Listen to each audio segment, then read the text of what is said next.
us together today with our long-term care colleagues from SEIU 775, MATA, SEI 1199, Healthcare Northwest, SAM, who represent our frontline healthcare teams, as well as our patient advocates, Jen Chong-Jul and her son, Gabriel. There is no more appropriate place than Harborview to highlight the critical role that Medicaid plays in Washington State's healthcare system and the need to protect federal Medicaid funding to ensure public safety net hospitals like Harborview can continue to serve our most vulnerable patients. Harborview is the backbone of the state's healthcare safety net, and with cuts at the level being considered in the other Washington, Harborview's ability to serve every patient is in doubt. Harborview Medical Center serves as the region's only Level 1 adult and pediatric trauma and burn center. Harborview does not just serve patients in King County, though. Thousands of patients from across the state, from Seattle to Yakima to the Tri-Cities and Spokane, access critical care at Harborview. In addition to that, we serve thousands of patients across multiple states, including Alaska, Idaho, and Montana. I know and personally understand this reach, having grown up myself in Eastern Washington on a farm in Endicott.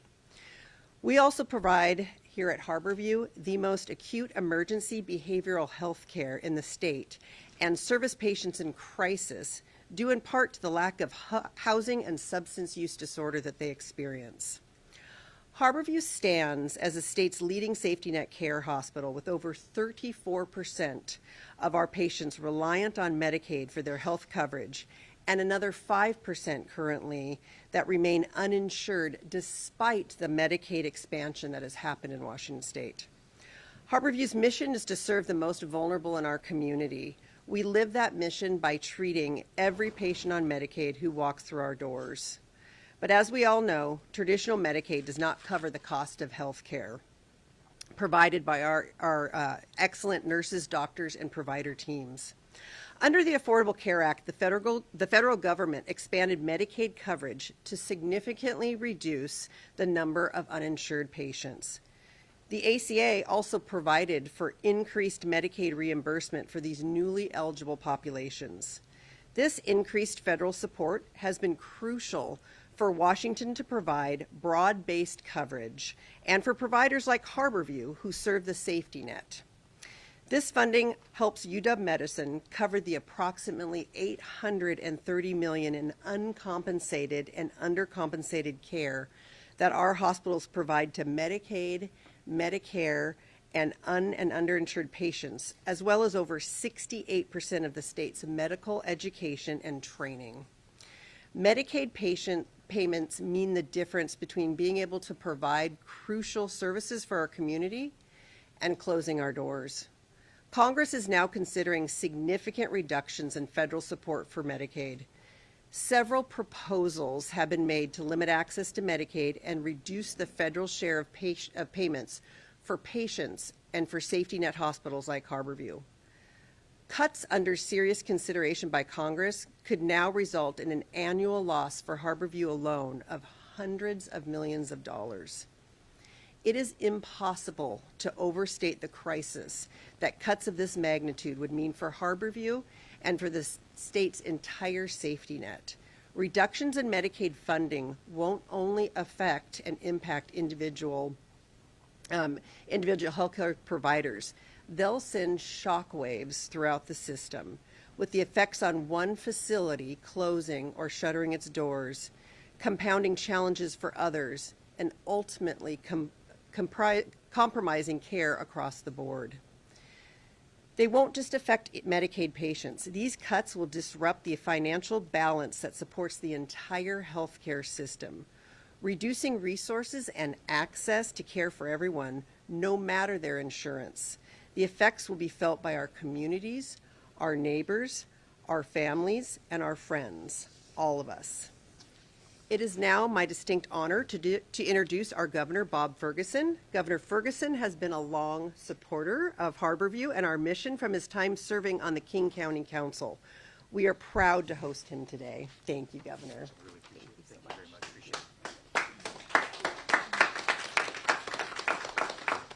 Thank you very much, and for hosting us and for all your work. And to all the speakers who will be following me, thank you so much for taking time to be here. We know it's not easy to get in front of a group of cameras and speak, but we really appreciate you lending your voice. So in the middle of the night, last night, obviously Congress took an action that can only be described as cruel and one that will harm many thousands of Washingtonians if supported by the United States Senate, all to provide tax breaks for the wealthiest Americans. Obviously, this vote happened just hours ago, so my team has been working hard since then to try and compile together what that specific vote, if approved by the Senate, would mean for Washington State specifically. So I'm going to have some numbers we're going to share, but I want to be clear, obviously a little bit of a caveat, just because we've been working hard, it just happened a few hours ago, but we want to give a sense of scale for what specifically happened in the vote last night. First, let me just start taking a half step back to kind of ground us in some basic facts and figures related to Medicaid and health insurance for Washingtonians. So Washington State spends about $21 billion on Medicaid. About $13 billion of that comes from the federal government. In Washington State, our Medicaid program, Apple Health, covers 1 in 5 Washingtonians. That's approximately 2 million individuals. 800,000 of those individuals are kids, they're children. Medicaid touches health care in every stage of life for Washingtonians in every corner of our state. More than 100,000 Washingtonians depend on Medicaid for long-term care. The program covers 3 in 5 nursing home residents and 3 in 8 people with disabilities. It's the largest payer for opioid use disorder treatment in our state. More than 45% of births in the state are covered by Medicaid. In rural Washington, that figure goes up to more than 70%. And in central Washington, 70% of children are on Medicaid. Those are just a few figures to give you a sense of scale of the program and what the program does. Again, that's just a snapshot, but gives you a sense of scale. In the vote that Congress took last night, the impacts we believe to Washington State, if adopted by the United States Senate, would result in in the loss of approximately $2 billion in federal funds over the next 4 years. We estimate, this is our initial projection, we estimate that if adopted, at least 200,000 Washingtonians would lose their health care coverage by the end of next year. There is no doubt that hospitals, to your point, right, hospitals will close in Washington State, in rural parts of our state and in urban parts of our state. You can just take that to the bank. That's going to happen. Nursing homes in our state will close if this is approved by the United States Senate. Look, I'll just say before and I appreciate the mayor being here on short notice to say just a few words as well.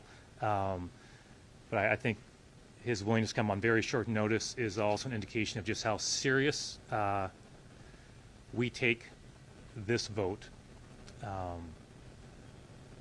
and the consequences for Washington residents, for nursing homes, for hospitals. You know, our state will change in fundamental ways if this goes forward.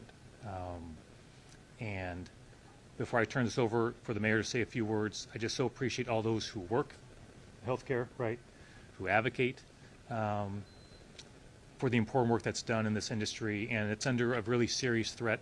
And as governor, obviously, we're going to be doing everything we can to persuade Senate to walk back from the brink of an action that would have truly dire consequences for many thousands of Washingtonians.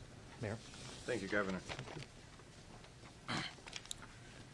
I don't think the governor could have said it any better. This is startling information, startling news. I'm very proud to stand with the governor in alignment for our values here in this city. In our county, I'm honored to stand with my partners in labor, SEIU 775 and 1199, the Washington Hospital Association, UW Medicine, to bring it home a little closer. You take one of our treasured health boards, the Seattle Indian Health Board. This is 73% of the funding for the Seattle Indian Health Board, as an example. We anticipate that Medicaid cuts will impact approximately 450,000 patients in King County. Before this meeting, I gave a speech to the Puget Sound Regional Council in another arena, transportation arena, where we realized that 80% of their funding comes from federal grants. This morning at 7 a.m., I spoke with the International Women's Forum, who are here, over 1,000 women leaders in approximately 30 countries. We are all talking about the same thing, this fight that we're in together. And I'm proud to stand as the mayor of the city with our governor, with our labor partners, to win this fight. It's as simple as that. We have to keep fighting. This is our moment to fight. So I'll close, and I'd love to hear from our labor partners and our leaders, but we are in this together. And Governor, thank you for convening this press conference to try to inspire every colleague in this fight together. Thank you very much.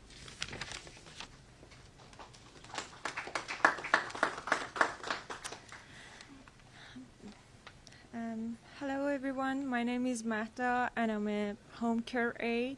Thank you Governor Ferguson for having me here, and thank you Mr. Mayor. I have over 10 years experience working with disabled people and disabled children, and I believe cutting Medicaid would have severe impact on millions of people who depend on it. Medicaid protects our country's most vulnerable seniors, veterans, people with disability, kids, those in recovery, and working people. Maintaining Medicaid funding is crucial because it ensures that individuals with disabilities, seniors, and their families have access to essential healthcare services.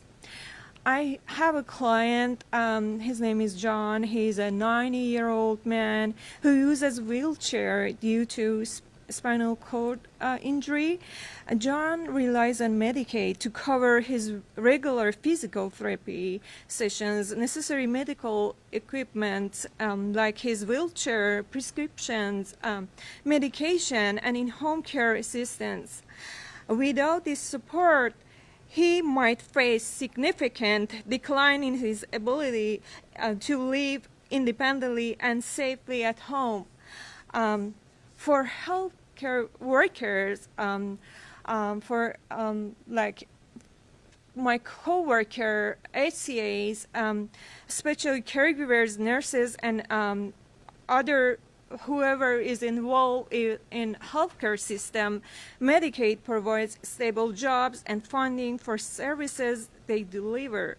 Cutting Medicaid would mean fewer jobs, lower wages, and more burnout, while also putting patients at risk. So we are all in together, no cut to Medicaid. Thank you for having me. Thank you very much.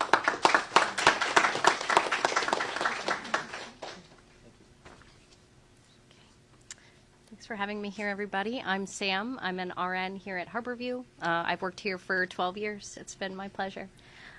So in my time here at Harborview, I've seen countless people come through the doors, some with chronic conditions that suddenly worsened. Others were injured in accidents, and other people just became ill without warning. No matter their situation, we provide care to everyone, regardless of who they are or whether they have insurance, across a 4-state region. We can only continue to do that when we're reimbursed for the care we give.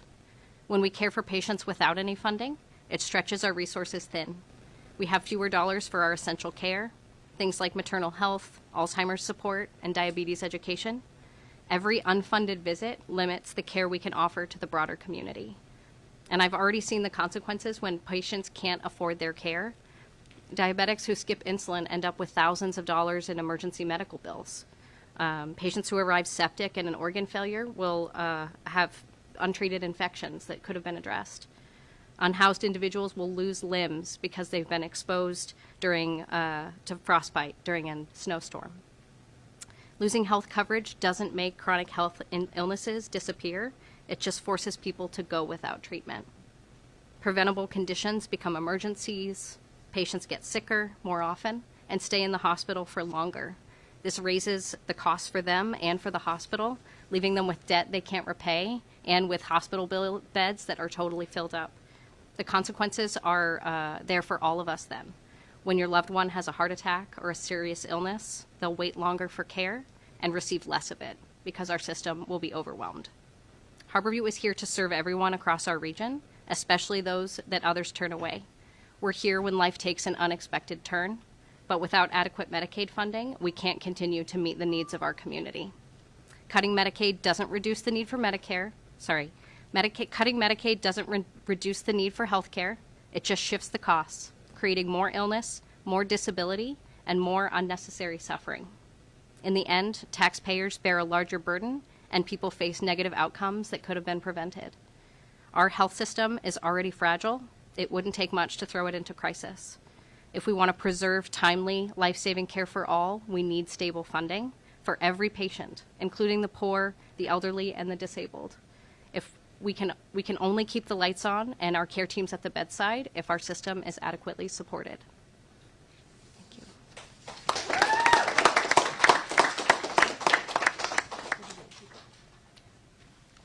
you.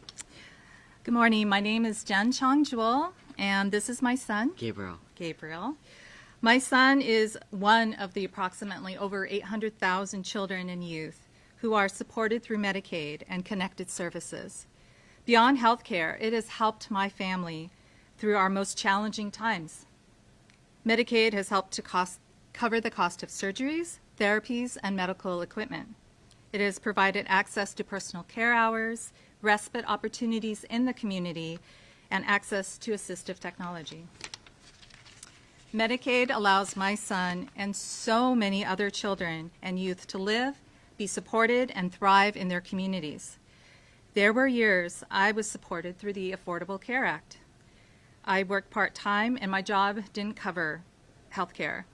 Some years were so challenging because finances were tight and his needs were high. I remember being scared that I would lose my job when I needed to take time off because he was sick or had appointments. I recall times when we sold our belongings for extra cash because the cost of childcare was outrageous. I have memories of visiting food banks and how alone I felt. At times, I felt so hopeless as a mother because I felt like I was failing him. The energy and focus required to research, manage his eligibility, take him to all his appointments, manage services, and fight his school district to include him was exhausting, and sometimes it still is. I love my son, and I hate that he, along with so many others, are being swept into this narrative about the need to, quote, eliminate waste, fraud, and abuse, end quote. I worry that there is misunderstanding and misinformation out there about the lived experience of those who rely on Medicaid. The current administrative burden on disabled individuals, families, and caregivers to access any kind of public health benefit and maintain eligibility is immense. I worry that Medicaid will not be available in the future to support my son to live, one day work, and thrive in his community, especially long after I'm gone.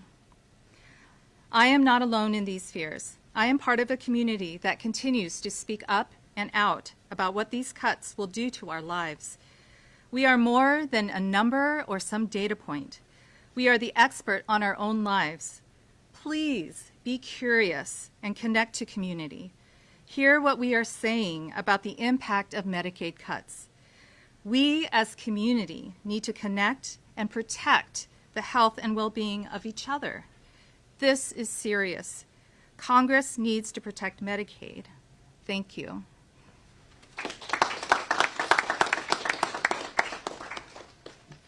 Thanks so much to all of you for speaking. I so appreciate it. I have to take your questions, and others may join in answering questions, of course. I just so appreciate all of you sharing your perspectives, because you're exactly right. It's not, there are numbers behind this, of course, right? But to put a face right, behind those numbers is, we were talking about this before we came out, right, that is like the most powerful thing. You know, you can have a guy in a suit that's okay, but to have folks who speak from very direct experience of what these changes would mean to them and their lives, and the profound impact that it would have is the most important perspective to share. So with that, we're happy to do our best to answer any questions that all of you may have. Governor, I know a couple of days ago you approved a new budget. You talked then about preserving the rainy day fund. Mm-hmm. How does that issue perhaps relate to this issue? Yeah, thanks for that question. So obviously we concluded a challenging budget situation, as I think because we talked about in the past that there were proposals to drain that rainy day reserve fund. That to me was a non-negotiable deal breaker. So we did preserve it, but I want to be really clear: the scope of the cuts that Congress adopted last night, no rainy day reserve fund is going to backfill that. Just want to be clear. I just think as governor, need to be really direct with the people about what the consequences are, and to the people who are here today, right? It can help in a small way, but no, if there is a fundamental change in Medicaid funding to the states, our rainy day reserve fund is not going to be a safeguard that protects individuals here in Washington State. I noticed Josh Shapiro, governor of Pennsylvania, I saw his remarks recently, and he just made it very clear, look, if this happens, we don't have the money in Pennsylvania to backfill this. That's just not possible. And so, I wish I could provide a better news on that, but Washington is not alone. I think that's what the response you would see from states all across the country. Governor, what do you want to tell Washingtonians who are scared about waiting for a vote in Congress? I'd say a few things, and others may want to share their perspective as well on this. First, what I would say is, we're fighting for them. That's number one. Okay, that's number one. And we're going to do everything in our power, all of us here and many others, everything in our power to stop this from happening. And if it does happen, to do what we can to mitigate it. Number two, look, I understand if folks are scared. I think you might sense that, in some of the comments. That's, I'd be scared too if I was in that situation. So what I would say is, if those individuals who are scared are willing to share their perspective, right, with members of Congress, to do what folks here are doing, I believe that makes a difference. I mean, I really do believe that. Look, we have members of Congress in our delegation who voted for this last night. Like, I'm sorry, the impacts in rural Washington and central Washington, look, it's profound across our state, but it's especially acute there. Those individuals need to explain their votes, right? They need to explain their votes. And I would encourage individuals who live in those communities in particular to perhaps contact their member of Congress and ask what the heck they're doing. So I recognize that those steps may feel small to an individual, but I really believe this. I've been in politics a long time, like the mayor. I believe this, that there's a cumulative effect to those small steps. I do believe that. And I do think that sufficient voices being raised, while maybe they seem small in the moment, I do think there's a cumulative effect that while there is still time, that we need to fight to make sure this is not adopted by the United States Senate. Welcome anyone else who wants to share a perspective on this as well. Go, absolutely. Yeah, so what I would say to that is to other families and individuals with disabilities who are using Medicaid is to share your story, to be in community and share your story of what this means to you. And then also, I encourage community to listen to the lived experience of those who are living in your communities, who are utilizing Medicaid and other services, and understand that we're all connected. We are all connected, and sometimes that web of connection is so fragile and thin, like in Medicaid, but we are also better and stronger together. So I just encourage families, especially in those regions where maybe your legislator voted for this, that you speak up, contact them, and let them know how devastating this has been for you.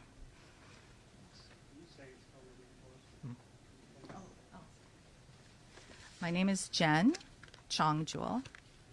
spelling it. Oh, Jen, JenChong, JEWELL, no hyphen. Jen, can I ask you a question? Yes. What did it mean to be here today with all of us to share your experience and your fears right now? What did it mean? Well, it meant a lot because clearly I brought my son with me, and this is part of his learning. This is part of his lifelong learning about how to advocate for himself, because this fight will never end. But for myself, I also understand, I know families. I am personally connected to families who are feeling this heaviness, who are scared, who are angry, actually, very angry. So if I was able to come today, I wanted to make sure I could be here. So that's why. What would you tell the members of Congress who go to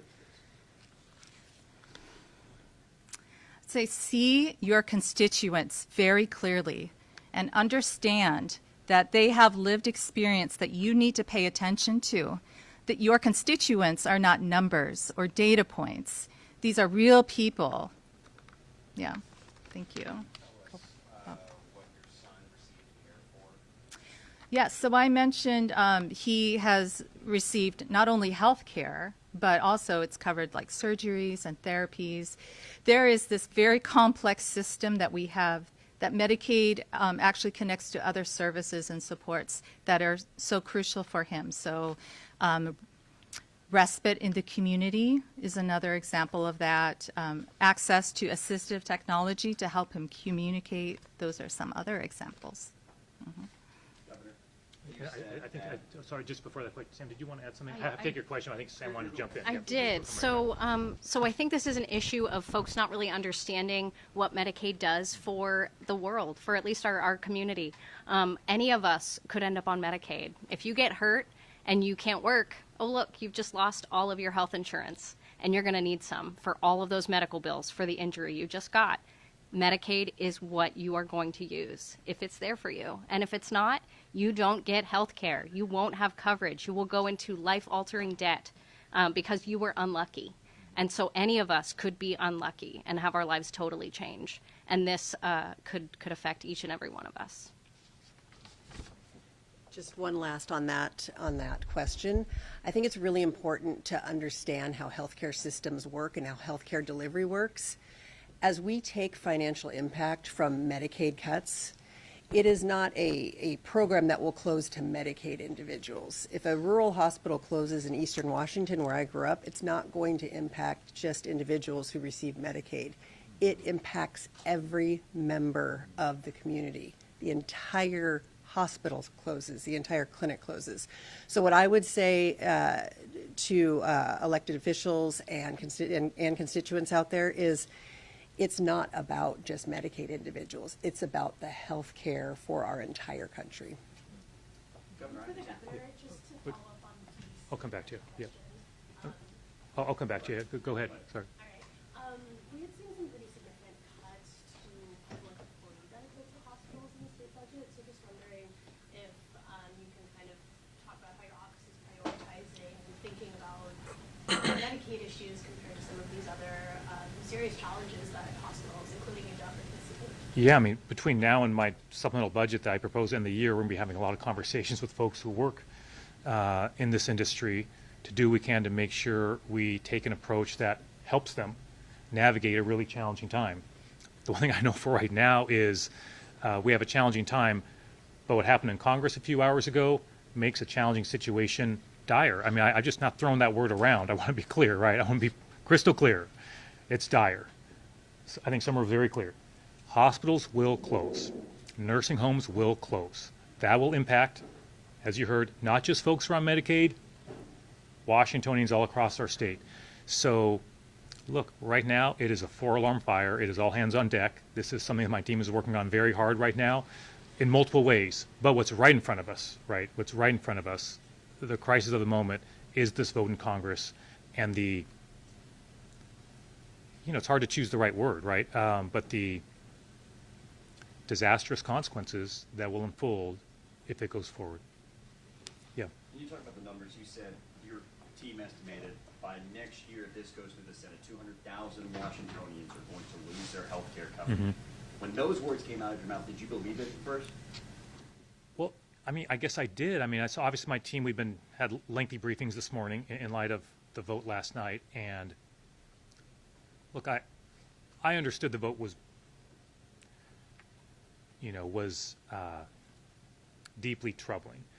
But I did this morning. We had our briefings. I wanted to be able to put some numbers behind that for the public, because it can be a little, okay, Congress has taken a vote and there's cuts, and what does that mean exactly? Well, no, let's break that down, right? Let's break that down. And so no, I can't say I was shocked by that. I mean, I think the news coverage has been pretty clear for some weeks now, if not longer, as Congress has examined potential Medicaid, I don't want to say the word cuts, right, but like draconian cuts. This was a conversation during the budget process, right? I would often refer to, hey, Congress may be making cuts to Medicaid, and we as a state, how we're going to deal with that. That was part of the budget conversation, to make sure we did the best job we could with our state budget. So, no, I can't say I'm shocked by it. That said, am I angry about it? You better believe it. You better believe it. What they did was wrong on so many levels. It's just, and there are times, there are times where it is difficult to find the right word, I think, right, for things that folks do. But for Congress, look, it's outrageous and it's wrong, and that's why we need to do everything we can. Of Congress, listening to people's perspective, like this mother here, just what did it mean for you to be up here to hear her perspective and her fears? Oh, it makes all the difference in the world. I mean, we spoke beforehand, right? Like, literally, I said, it's what I say has much less consequence today than what these individuals say. That's a fact. Okay, I've done a lot of press conferences. The mayor's done a lot of press conferences. Anyone in my situation knows that the voice that carries the most weight, it's not a politician. Okay, it's someone impacted by an action, right? It just is. And so, and that's, I think, for obvious reasons, right? And so that's why we felt it was important to have just a few of those voices here today. And I think folks hopefully understand that they heard a few voices, but obviously multiply that by many, many, many thousands, just in our state alone, and maybe you start to grasp the impacts of what's going on. Like you just mentioned, the people who voted for this to explain their vote, and if they tell you these cuts were necessary, your response to that. Give me a break. I mean, honestly, is for tax breaks for the wealthiest Americans. Come on. I mean, come on. What are we doing as a country? What are we doing? What are we doing? Right? I'm sorry to interrupt. No, it's no problem, Chris. Yeah. I was just hoping you could clarify your comments off the top. We just heard the talk about hospitals closing in other parts of the state. I heard you say dire words about the future of Harborview. Are you suggesting that parts of Harborview, which is a level 1 trauma center here in Seattle, could close if this bill was passed? I think I'm saying that we're at a really pivotal, crucial point where hundreds of millions of dollars are impacted. So Harborview, our board of trustees, and our King County elected officials will have to have some incredibly difficult conversations about what parts of Harborview can stay open and what parts we have to rethink. So yes, I do think that we will have to have those type of conversations with our King County officials. Final question from anybody? Yeah, go ahead. Oh, sorry, was that for Summer? Yeah, just a follow-up question for you. Sorry, as a new resident to this part of the country, can you talk about facilities in your system that may be operating in the red right now or have recently closed? I know that there are many systems, not just in Washington, but across the country, that are operating in the red. Healthcare in general has a very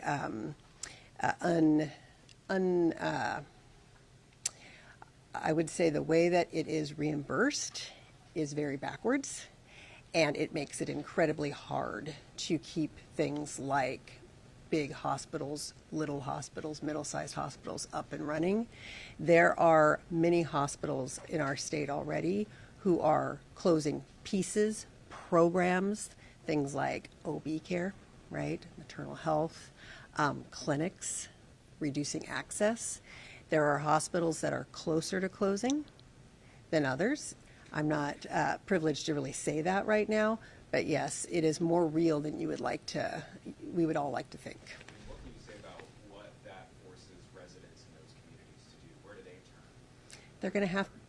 what's going to have to happen is similar to what happened in COVID, right? There was not access for individuals in rural communities. They had to find ways, beg ways to get over to Western Washington to get admitted into hospitals.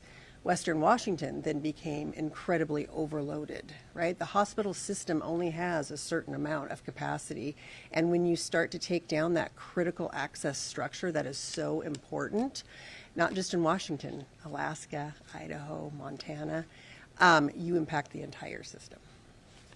You mentioned the preparedness for Harborview. Do you have a chance to know what that is for system-wide? You've done this in healthcare? I don't know it off the top of my head, but we can get that to you afterwards. So thanks, everybody. I'm happy to stick around. I think some others may stick around as well to answer additional questions if you have them. Just really want to appreciate all of your interest in being here today. Once again, give a round of applause for the folks who spoke today. And like I said, I'm happy to stick around if folks have additional questions. Thank you all very much. We appreciate it. Thanks. I know you gotta run.